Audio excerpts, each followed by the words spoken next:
Kami baru 3 kali, Pak. Jadi pertemuan hari Senin itu sebenarnya pertemuan yang ketiga kalinya kami memfasilitasi pertemuan para pihak itu. Harapannya ini bisa segera, karena kan kalau tadi ulurnya ini, contoh saja sudah dilepaskan 658 di Bungin Timbe dan 252 di Bunta, dan menyusup Tempira 400, kan sampai hari ini belum bisa dipastikan siapa semua subjek itu. Karena kalau menurut ceritanya teman-teman yang Aliansi Peduli Morowali Utara itu, mereka ngotot, Pak, mereka berkeras bahwa harusnya Pemda dan perusahaan itu menggunakan data verifikasi 3 kali ini, verifikasi 2010, verifikasi 2012, dan verifikasi 2016. Nah, mereka bersikuku pada ini. Nah, kami sekarang lagi menelusuri hasil-hasil verifikasi dan 3 kali verifikasi ini, 2010, 2012, dan 2016. Sebentar kami kerjakan, Kak. Nah, harapannya itu nanti hari Senin itu, kalaupun belum lengkap, kita akan konfirmasi ke PT Astra atau PT ANA. Bagaimana dengan ini? Karena memang untuk sementara perusahaan juga belum bersepakat sebahagian, belum bersepakat dengan data yang 3 kali reverifikasi dan validasi 2010, 2016, 2012, dan 2016 itu. Nah, kira-kira begitu, Pak, ceritanya, sehingga ya kalau misalnya kebetulan ada 1-2 orang yang bisa mewakili di pertemuan itu, harus hadir, Pak. Tidak apa-apa, hadir saja. Kan kasusnya sama kan, PT ANA tuh. Ya. Tidak apa-apa. Siapa yang mau hadir? Itu paling hanya sampai setelah makan siang. Saya kira gitu, Pak. Ya, terima kasih Pak Asmi. Jadi sebelum Pak Asmi mau ke agenda lain, ya, mungkin sedikit sekilas Pak Alex sampaikan 2010 ini dalam frame-nya teman-teman dalam kemitraan. Silakan Pak. Ya, kami mau dengar juga. Ya. Jadi terima kasih pada rekan-rekan perjuangan. Jadi sedikit saya uraikan tentang 2006 itu, Pak, ya. 2006 itu masih kabupaten kosong. Ya. Jadi setelah itu beberapa perusahaan Astra Group mencutkan lahannya, termasuk yang di daerah Tiu ke atas kan, gunung itu, kemudian PT ANA, kemudian PT Chan, dan yang lain-lain. Tetapi pada khususnya bahwa ini kita berbicara tentang haknya kami di Desa Bunta, yaitu PT ANA. 2010 itu, Pak, berdasarkan surat edaran dan ukur, kemudian surat keterangan tentang kemitraan itu, benarlah adanya kami terpenuhi unsurnya untuk bersepakat. Namun pada pola pembagian di dalam SK itu sendiri yang dikeluarkan oleh Bupati Morowali Dr. Hadas Anwar Hafid tahun 2010 itu, pasca retensi atau pasca produksi sawit tersebut tahun 2012 hingga saat ini tahun 2025 kami tidak pernah menerima retensi yang dimaksudkan di dalam kemitraan itu. Karena secara jelas bahwa tanah kami pernah diukur, pernah ada surat edaran mau tidak bersepakat kita bermitra. Namun pun pendahulunya 2006 itu sudah ada bahwa tanah itu akan dimitrakan. Nanti tahun 2010 itu Pak Anwar Hafid menerbitkan itu surat, tapi bukan dia menerbitkan inlog, Pak. Pak Anwar Hafid tidak menerbitkan inlog, tetapi surat keputusan kemitraan. Jadi itu kita terjemahannya ke sana.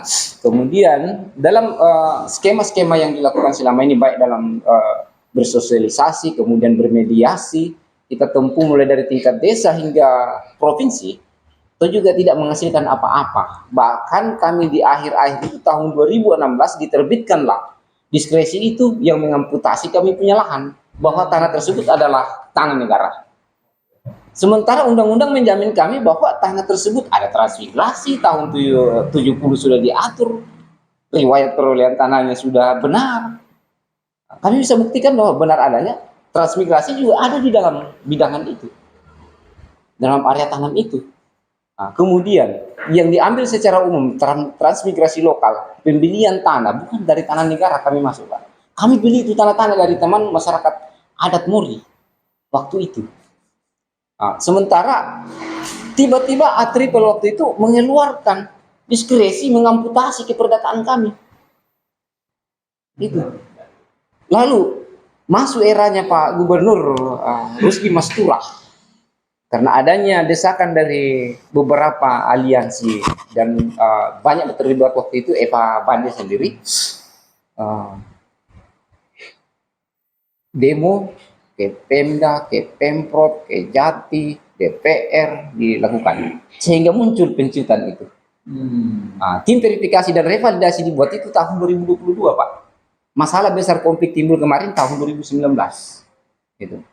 Akhirnya tahun 2022 dibentuklah tim revalidasi itu untuk menciutkan lahan PT ANA. Ketemulah kami tahun 2023 di ruang pola. Saya hadir Pak. Penciutan lahan itu Pak bukan 285 tetapi bunta itu 282 Pak. Bung Intimbe itu dia 659 Pak. Berikut kemarin-kemarin Toarah diberi tetapi Tompira tidak sama sekali. Itu. Karena dia sesungguhnya ini Pak, Tompira sudah mitra penuh Pak. Masuk sudah suratnya semua ke perusahaan. Itu. Jadi di penciutan ini mereka kerjakan ada skema yang kami sangat tidak paham. Lahan yang dikembalikan keperdataannya kepada pemiliknya akan ditumpang tindikan lagi di atas lahan kemitraan. Tambah hilanglah kami ini. Gitu. Karena menurut Pak Oka sendiri menerangkan bahwa harus satu amparan. Sementara titiknya spot-spot. Ya, jadi dia tersebar Pak. Tersebar Pak. Ini PT ANA meminta bisa enggak dekat-dekat dari PTC. Itu. Nah, dalam penalarannya kami, loh kok dekat-dekat dengan PTC? Saya coba bertanya, loh kok ke PTC? Kami gali informasi, ternyata ada temuan bahwa lahan tersebut akan dibeli oleh PTC. Penuntutan kami tidak pada situ. Haknya kami bukan tentang jual dan beli tanah. Tidak. Karena kami juga paham bahwa kemitraan itu masa tenggang yang diberi kuasa kepada pihak korporasi untuk mengelola itu adalah 35 tahun. Dalam pola kemitraan itu karena terkait tanam tumbuh Pak yang ada di atas. Bukan bisnis lain tetapi tanam tumbuh. Nanti bila mana mencapai usia 35 tahun itu lalu replanting, masih mau ke kami. Kalau kami masih mau berarti masih lanjut kemitraannya. Akan dibuatkan MOU baru. Dan dalam penerapan ini membuat kami menjadi rancu dengan cara berpikir bahwa ada produk-produk pemerintah di atas keperdataan kami ini yang betul-betul dilanggar dengan cara skema-skema yang dibangun oleh pemerintah itu sendiri. Kami berharap pada penuntutan kami baik dalam bentuk sosialisasi ke masyarakat, kemudian teman-teman pekebun, kemudian pemerintah desa, pemerintah daerah, bahwa bagaimana mungkin diskresi itu diterbitkan sementara ada keputusan menteri, ada undang-undang yang menjamin itu. Keputusan menteri saja Pak, pertanian itu nomor 26 menyatakan bahwa lahan yang dimitrakan hanya hak kelola yang dilakukan oleh perusahaan di atas tanah tersebut, tidak menjadi milik. Bila mana perusahaan tersebut pilot lalu bangkrut, hak keperdataan petani dikembalikan. Itu peraturan menterinya tahun 2007 nomor 26. Lalu dijamin juga dengan peraturan menteri transmigrasi pemukiman itu nomor 85 bahwa lahan kemitraan itu bagi hasil. Itu loh kok tiba-tiba diskresi keluar, lalu keluar lagi penciutan, maksudnya perlu apa? hadir dia. Ya kan, skema-skema ini apa ini? Kalau menurut saya Pak, kejahatan ini. Ini kejahatan. Itu. Jadi pemerintah itu seenak perut ya, sudah kalau produk pemerintah kalian nggak bisa, mau apa? Kan gitu.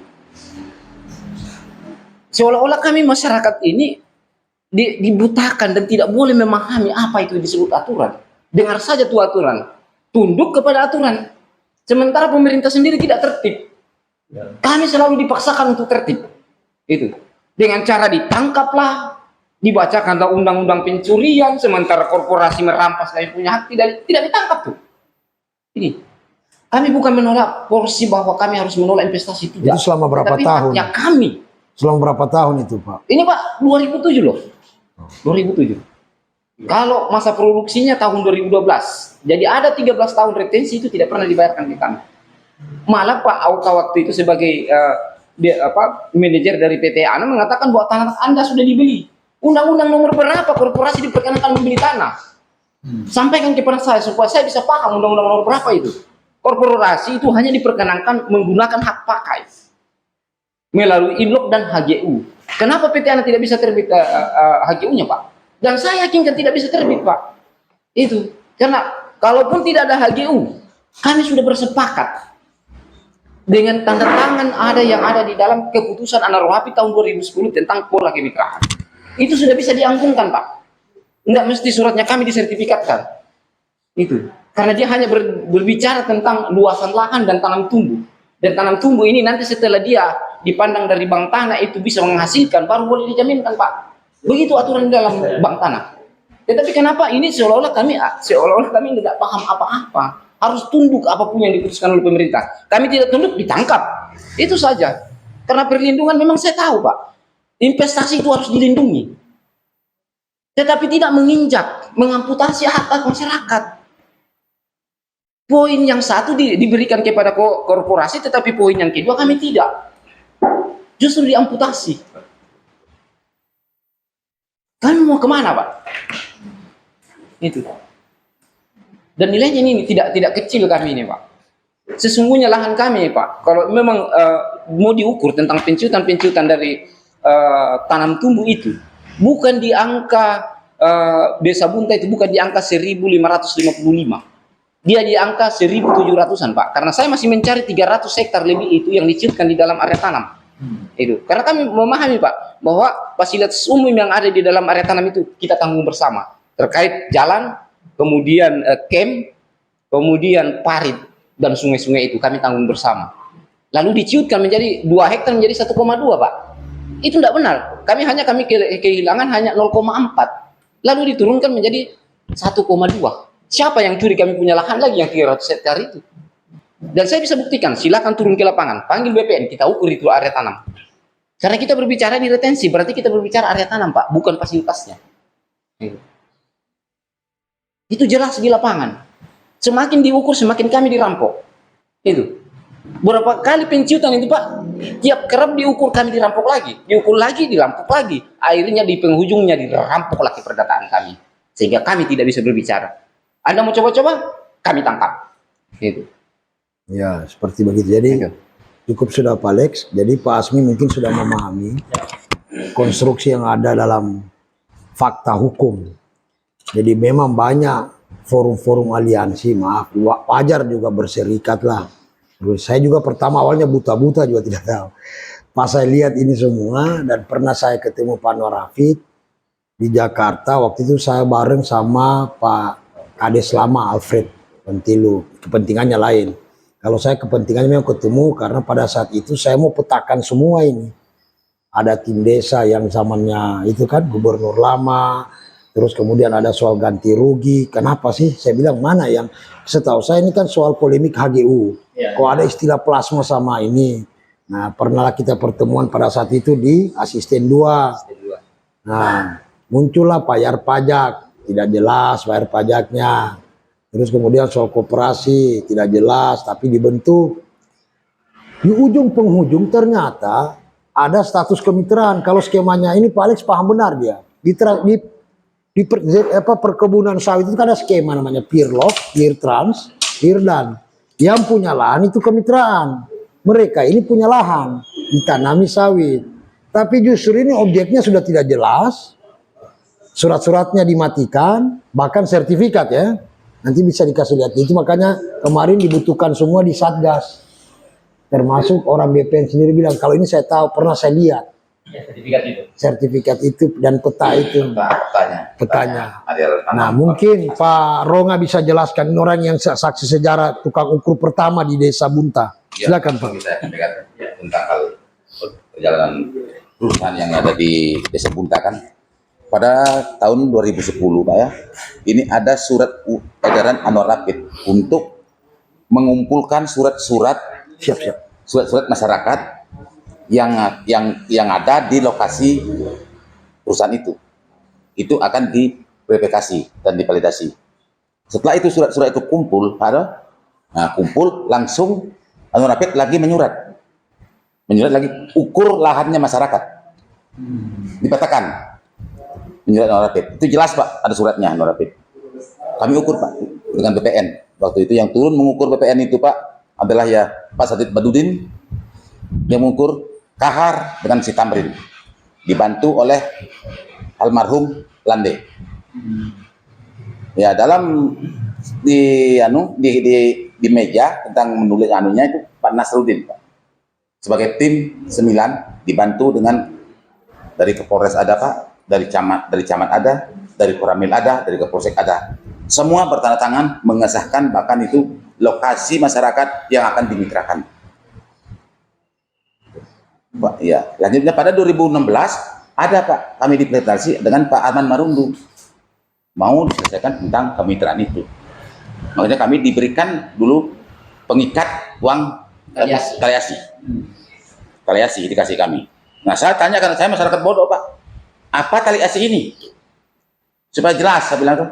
Dia bilang cuma itu tali asi adalah mengikat perjanjian kita kemitraan perusahaan antara pemilik lahan.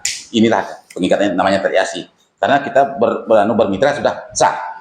Makanya itu jalan Pak. Tapi sampai sekarang ini tidak ada hasilnya. Kemitraan itu. Kami disuruh buat koperasi sudah. Disuruh buat rekening sudah dibuat.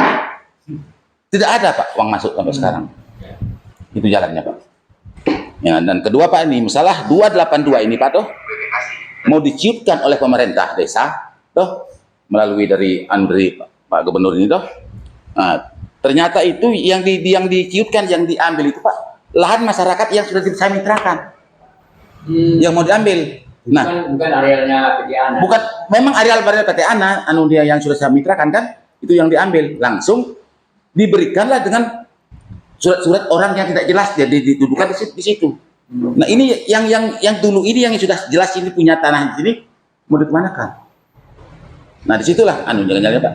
Nah seandainya kalau ini mau diganti rugikan dengan perusahaan yang wajar dapat itu ganti ruginya itu yang punya tanah itu ya oke saja Pak. Ini ke orang yang tidak jelas mendapatkan uangnya. Maka dari itulah kami mengganjal bersama tim ini. Itu Pak paham saya. Oke. Kalau saya Pak, makanya penting nanti memang ya ini kan memang perusahaan ini kan harus didesak terus. Iya. Karena objek lahan yang di 282 dan 659 itu pun kan juga memang sampai sekarang kan itu kan tanda tanya. Karena temuan kita di lapangan juga seperti yang Bapak Parwang tadi cerita bahwa ini yang dilepaskan atau diciutkan itu kan sebenarnya bukan tanah kosong. Iya. Bukan tanah yang menjadi bagian dari areal inti. Iya. Kalau di areal inti tidak masalah, tapi kan areal yang memang sudah ada pemiliknya dan Di situ Pak dalam penjelasan ada. Iya. Dan titik-titiknya itu sudah ada Pak. Kota ini punya, kota ini punya, sudah ada. Nah, cuma yang bagus problemnya selama ini memang kan kita belum punya daya paksa untuk meminta PT Ana membuktikan ke publik, menunjukkan peta.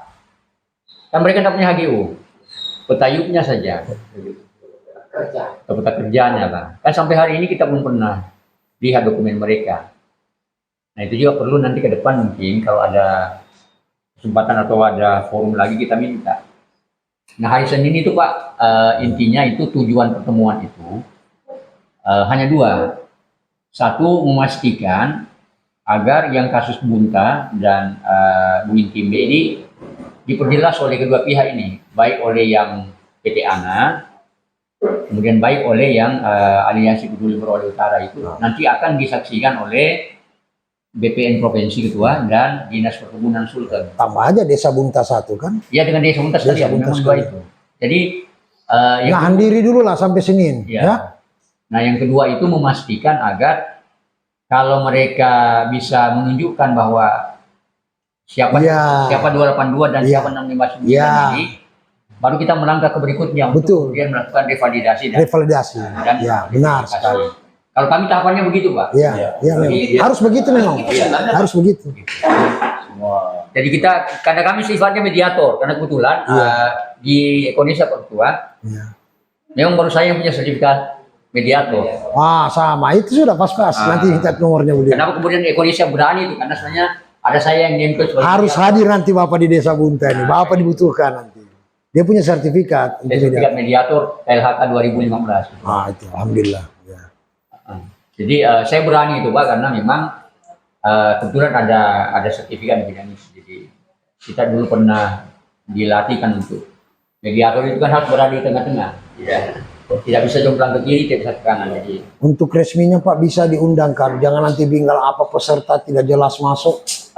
saya undang Forum Kemitraan Masyarakat Lingkar Tambang PT ANA. nanti Saya WA saja Ya, saya. Pak Alex nanti ya. Pak Alex. Iya.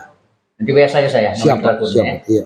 Supaya apa namanya bisa saya buatkan undangan susulan. Iya. Terima kasih banyak Pak Asmi. Iya. Dan Pak Asmi nanti akan kami kontrak untuk begitu banyak permasalahan sana Pak. Mediator. Sebagai mediator Pak. Siap. Termasuk dengan oknum-oknum. Karena di dalam ada juga lahannya mereka. Itu dia. Konflik Pak kalau konflik. Iya, saya berpikir Pak, kalau ini PT ANA nih, jadi kan gini, Astra itu kan ada sekitar 6 atau 7 anak perusahaan ini, betul. Hampir rata-rata itu tidak punya HGU. Jadi mereka ini agak bebal juga. Nah, sayangnya pemerintah kita ini kan tidak konsisten juga menegakkan aturan. Dia tajam ke masyarakat, tapi untuk perusahaan dia sedikit agak kompromi kan.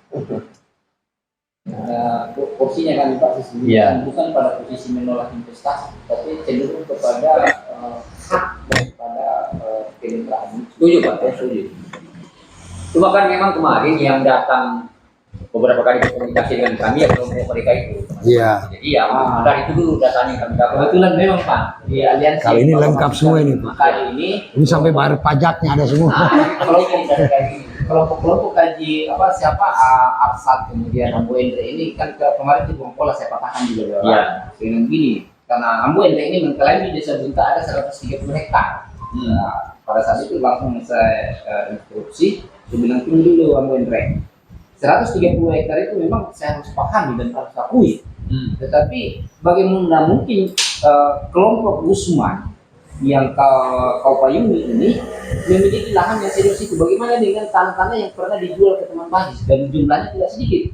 Akhirnya Ambo yang menjawab, oke kalau begitu 60 saja. Coba bayangkan Dari 130 hektar ya, tapi akhirnya 60 ini yang dia akui. Oke. Maksud saya, yang dia minta. maksud saya bukan tujuannya bahwa kau harus terpisah dari itu. Maksud saya kau harus akui juga kami ini yang pernah membeli lahannya. Ya karena dulu itu satu musuh memang mereka. Tapi pada saat itu mereka banyak kebutuhan juga, ada yang mau balik ke selatan karena terkait banjir-banjir itu Pak. Gitu. Akhirnya dijual tanahnya itu kepada teman Bali. Saya yang terima. Nah ini Baruan itu. oknumnya yang Ronga. Roma. dibagikan kepada kelompok-kelompok itu perorangan. Jadi saya melihat di sini bahwa aliansi ini apa sih yang kalian mau perjuangkan? Ya, jadi itu sudah. Ya, karena kita masuk dalam dokumentasi, yang penting Pak Asmi itu kan bukan penerima aspirasi untuk kasus, dia mediator. Yang jelas nanti poin-poin daripada nanti beliau yang fasilitasi sudah terekam. Nah, nanti tergantung para pihak yang dimaksudkan hadir besok, apa solusi yang mau diambil. Yang jelas kita sudah jelas pada prinsip alas hak sudah ada, laporan ke Satgas sudah ada, terus kemudian nanti mungkin dalam pertemuan Senin itu menjawab apa keinginan bapak-bapak. Nah, paling utama adalah dalam waktu dekat kami mau akan lakukan gugatan PTN karena multi tafsir tadi Pak. Oke, berapa SK? Iya, SK bergantian. Betul. Cuma itu saja. Terima kasih Pak Asmi. Siap ya? Siap. Terima kasih banyak Pak Asmi. Kasih Pak, ya. Saya sudah kirim nama forum. Nanti saya keluar Pak. Ya, Pak Alex ya, sorry. Siap. Oke, terima kasih ya. Terima kasih. Ya.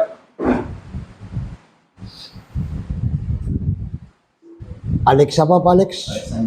Alexander. Jadi kembali untuk kita lanjut ya, karena tetap masalah rekaman.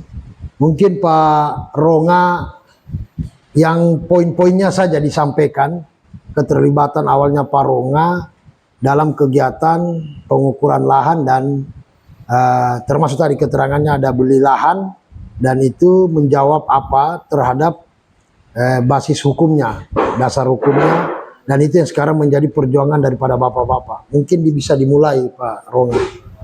Silakan Pak. Jadi begini Pak. Mulai dari tahun awal Pak ya. Awalnya saya itu berdasarkan datang ke Bunta itu Pak. Pada tahun 2005 kan 2004 ya. Setelah di situ saya lihat pada lokasinya, ya rupanya bagus gitu. Makanya dari itu saya panggil teman-teman. marilah kita ke sini cari lokasi bersama-sama. Tapi itu lokasi tidak ada gratis, kita membeli lokasi tanah. Kalau memang cocok, mari kita datanglah teman-teman saya Pak, berduyun-duyun untuk membeli tanah situ, mengukur turun lapangan. Kalau dia tidak turun lapangan, tidak dibayar. Ukur dulu, habis ukur baru dibayar, bikinkan surat. Nah, setelah berjalan begitu Pak, nah ada nih program ini, apa namanya ini, perusahaan Astra ini masuk. Dan ini masukin perusahaan Astra ini. Ya, setelah ada perusahaan Astra masuk ini, karena dilihat itu keadaan sudah banjir di situ, tidak bisa kami melanjutkan bekerja teman-teman di situ itu, ya terpaksa nih dimasukkan di dalam perusahaan itu. Langsung pada 2010 Pak Anwar Rapid menertibkan sebagai bupati, dulu masih Bupati Morowali kan, menertibkan tentang hal hak-hak masyarakat yang ada di Desa Bunta, pada khususnya yang ada di lokasi perusahaan. Ya. Diukur semuanya, divalidasi sesuai dengan leluasan. Makanya divalidasi, disahkan dalam validasi itu. Makanya sampai ada surat ukurnya, ada semuanya itu disahkan dengan Pak Anwar Rapid. Disebut di situ waktu baru ini namanya tim 9 untuk mengesahkan bahkan haknya masyarakat itu jelas yang dikelola oleh perusahaan Astra. Ketuanya siapa? Ketuanya Tim 9. tim 9. Kalau di situ ketuanya Pak Marson Margarese. Siapa Pak Marson? Pak Marson Margarese, dia sebagai penjabat kepala pertanian. Dinas Pertanian. Dinas Pertanian, ya. Kabupaten. Nah, Kabupaten Morowali. Gitu. Belum Urut, masih Morowali. Tahun berapa itu Pak? Tahun 2010 Pak. Oke. Nah, langsung sekretarisnya Pak Nasruddin. Pak Nas ini pegawai juga SM. Pak Nas ini boleh dikatakan BPN Pak. Oh, orang BPN. Orang BPN. Dia Kabupaten Morowali Utara. Morowali. Itu yang disertai dengan dari camat ada Pak, bupati pecamat ada, DPR tidak ada Pak. Tidak ada, DPR tidak ada. Camat, Kuramil, Kapolsek, Kapolres. Bapak simpan. Kapolres. Bapak simpan struktur SK itu, ada berita acara atau apa, surat-surat yang berkaitan dengan tim 9 masih ada Bapak? Ada. Masih ada ya? Ada. Itu Ya. Sama langsung sampai itu, makanya sekarang sudah disahkan itu validasi, makanya semua mereka itu bertangan di situ Pak. Di dokumen Iya, semua menceritakan itu Pak. Kalau dari Kapolres yang mewakili Luki Sutarjo Pak, orang sini, orang Palu. Oh. Waktu itu dia menjabat sebagai Kasat Intel. Nah, kalau dari Dan Ramil Pak Puding Rola Pak. Kalau camat Andi Pararengi. Itu yang bertangan. Ada semua di situ Pak. Kepala desa ada. Ada juga tembusan ke DPR. Ada tembusan. Ya cuma itulah jalannya saya memiliki lokasi adalah Desa Bunta. Yang sekarang ini menjadi problem yang seperti ini. Oke, kita masuk ke problemnya. Mulai sejak tahun berapa problem itu terjadi? Bisa diceritakan kronologisnya. Kalau problem yang marak ini Pak, tahun berapa ada penyerahan pelepasan ini dari gubernur ini yang 282 ini? Tahun 2022. Ya, dari tahun 2022. 2022 hubungannya dengan kemitraan apa?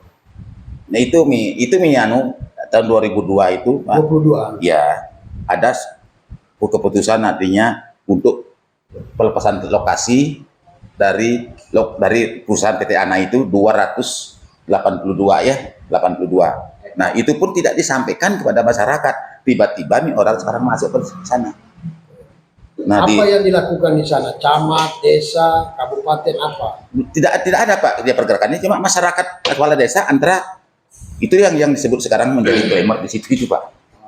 Yang bikin pemicunya itu. Maka dari itulah saya sama Pak Alek bergerak seperti ini. Oke. Gitu. Sekarang yang kita mau perjuangkan adalah dokumen ini. Iya, dokumen ini. Membuktikan bahwa kita sekarang bukan cuma menuntut, tapi Iya. ya kan, apakah semua SK-SK dan berita acara ini mana bukti dibatalkannya? Iya, dibatalkan. Karena ini kan berkekuatan hukum juga. Iya. Ya, seperti begitu mungkin. Ada yang mungkin ditambahkan dari teman-teman yang lain? Pak Loka? Ya, silakan Pak. Kayaknya sama karena dari Pak Alek, artinya seperti itu sudah. Oke. Artinya kita punya Nah, cerita di akhir semua ini kita kan bukan ganti rugi lahan, Iya. tapi soal tanam tumbuh yang ada, di mana komitmen dari PT ANA ini yang kita minta kewajibannya. Kira-kira Pak Alex, kewajiban yang seperti apa itu untuk PT ANA ini? Ya, jadi sedikit saya terangkan apa yang menjadi hak kami dan kewajiban pihak korporasi dalam hal ini adalah PT Agro Nusa Abadi, PT ANA. Di dalam pola kemitraan sangat jelas bahwa di keputusan surat aturan menteri itu tahun 2007 nomor 26 tentang lahan masyarakat yang dimitrakan. Kemudian di dalam peraturan menteri nomor 85 tahun 2007 pula, di situ sangat terang mengatakan bahwa lahan-lahan yang dimitrakan itu bagi hasil. Lalu kita mengacu kepada tanam tumbuh. Karena kita berbicara tentang PT ANA, tentu kita berbicara tentang tanam tumbuh. Apa itu tanam tumbuh? Di atasnya adalah kebun sawit yang menghasilkan. Lalu di dalam kesepakatan Undang-undang apa tadi Pak? Coba dimulai. Peraturan Menteri Pertanian Oke. nomor 26 tentang tanah-tanah masyarakat yang dimitrakan. Pertanian nomor 26 tahun 2007. Oke, itu tentang apa itu? Tentang Tahun berapa tadi, sorry? tahun 2007 2007, oke. Tentang tanah-tanah masyarakat yang dimitrakan dan tanggung jawabnya bila mana pihak perusahaan atau korporasi tersebut pilot atau tidak atau bangkrut, hak tersebut harus dikembalikan. ini pada perkebunan khusus sawit. Khusus sawit, Pak. Oke. Khususkan untuk sawit. Kemudian ada peraturan Menteri Menteri Transmigrasi juga menyatakan di situ bahwa nomor 85 tahun 2007 tentang kemitraan juga, Pak. Kemitraan itu di dalam penjelasannya, definisinya adalah seseorang yang memiliki hak lalu dikerjasamakan kepada pihak korporasi dalam bentuk perkebunan atau apapun yang disebut mitra, harus membagi hasil dari kerjasama itu sendiri. Jadi hal-hal yang seperti ini terkait dengan tanam tumbuh yang sudah dimitrakan sesuai dengan putusan surat keputusan Anwar Hafid tahun 2010 bahwa benarlah adanya bersesuaian dengan peraturan menteri dan undang-undang, maka kami hanya di situ mengatakan bahwa haknya kami adalah menerima retensi. Kemudian kewajiban perusahaan adalah memberi retensi itu. Yang mana disebut retensi itu adalah bagi hasil. Namun pun pada akhir daripada perjanjian-perjanjian yang kita maksud di dalam keputusan Anwar Hafid itu sama sekali tidak terpenuhi dari awal masa produksi tahun 2012 hingga tahun 2025 tidak pernah diberikan hak kami, dan itu sesungguhnya menjadi kewajiban pihak PT Agro Nusa Abadi. Sekiranya begitu.